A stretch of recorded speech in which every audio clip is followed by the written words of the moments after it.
అంటే గొంగూర కోయమంటారా? గొంగూర కోయమంటారా? ఏం చేద్దాం? లేదంటే నేను ఎక్కడికి వచ్చి వెళ్తాను? కూరకి ఇదేమో ఒకదానికి పచ్చడి ఏదో ఒకటి చేసుకున్నాను.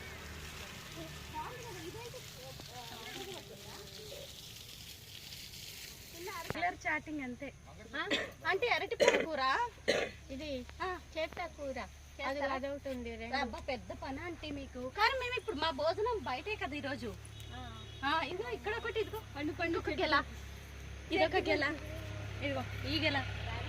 ఇది అంటే ఇది తినేది కదా, ఇది తినేది కదా. తినేది. నేను ఢిల్లీ వెళ్ళేసరికి కూడా వస్తుందేమో, తీసుకెళ్తాం కదా. చాలా బాగుంది కదా. తీసుకెళ్ళమంటారా? మేము ఊరు వెళ్ళే టైంకి తీసుకెళ్తాను నేను. ఇది పట్టుకెళ్తా. వాళ్ళ అక్కని కొట్టాడు. అవునారా?